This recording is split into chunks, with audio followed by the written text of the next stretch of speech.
I'm Atra El-Nashar in Washington. The U.S. and Iran set to hold nuclear talks Friday in Oman. The Trump administration is openly skeptical that progress will be made as tensions escalate between the White House and the Iranian regime. In the lead-up to his special envoy and son-in-law meeting with Iran's foreign minister, President Trump issuing a warning to the Iranian regime. Should the supreme leader in Iran be worried right now? I would say he should be very worried, yeah. He should be. As you know, they're negotiating with us. Friday's meeting will mark the first formal talks between Washington and Tehran since the U.S. Operation Midnight Hammer strikes on 3 Iranian nuclear facilities last summer. Iran's foreign minister signals he's only willing to discuss nuclear issues. I'm not sure you can reach a deal with these guys, but we're going to try to find out. The U.S. has more on its list, not the least of which is the regime's deadly crackdown on protesters. The demonstrations began over the country's collapsing economy.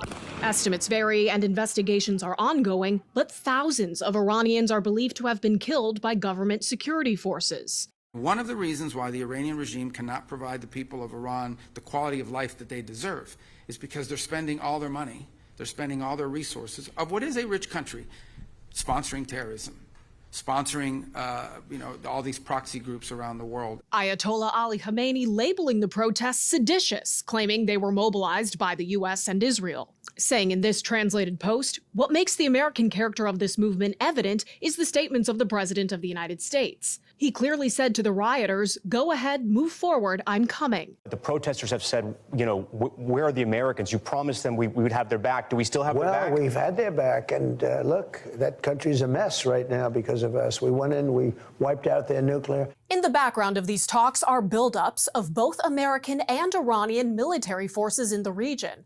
On Thursday, Iranian state TV says Iran seized 2 foreign oil tankers in the Persian Gulf they accuse of smuggling. And on Tuesday, U.S. forces shot down an Iranian drone when they say it aggressively approached an American aircraft carrier in the Arabian Sea. In Washington, I'm Atra El-Nashar.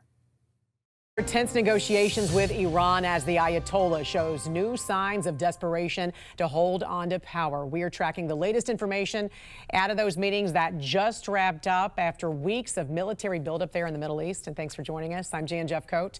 It is Friday, February 6th, and this morning a big warning for Americans in that region already on high alert. The State Department has issued an alert for U.S. citizens to leave Iran as quickly as possible. We want to get right to Angela Brown at the live desk with these breaking details from those talks. What have we learned, Angela? You know what, Jan, this is a very fluid situation because it seems like right now no direct meetings, but indirect meetings. That's what we're hearing. According to reports, U.S. delegates didn't even meet face-to-face with Iranian leaders. Reports show mediators from Oman first met with the Iranian side to hear their demands after they were escorted out the building, and the U.S. side was allowed in to share their concerns. Now, the mediators say they're focused on working out technical and logistical issues at this point before actually even moving forward. Right now, it's unclear when U.S. and Iranian leaders will sit down face-to-face in person. Now, heading into the meeting, Iran said they only wanted to discuss essentially its nuclear program. It's unclear if that issue will be the only thing they're going to talk about. U.S. leaders had also wanted to discuss Iran's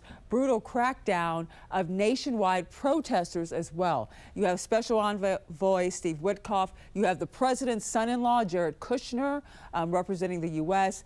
Getting this point to this point that they are right now, wherever they are, apparently was a challenge after Iran changed the location of the meeting at the last minute. Now, the president agreed to the changes in hopes of striking a deal quickly, but is prepared to use other options if something does not materialize. The president has obviously been quite clear in his demands of the Iranian regime. Zero nuclear capability is something he's been very explicit about, and he wants to see if a deal can be struck.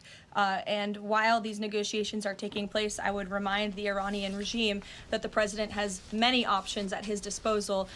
That's true. The U.S. military is in position right now not too far from Iran. Leaders say they have the ability to strike the Middle Eastern nation at a moment's notice. Now, earlier this week, the USS Abraham Lincoln was forced into action after being threatened by an Iranian-linked drone. They were able to take it out before it caused any damage or injuries. Now, we're staying on top of this very fluid situation this morning. Latest information right here at the live desk.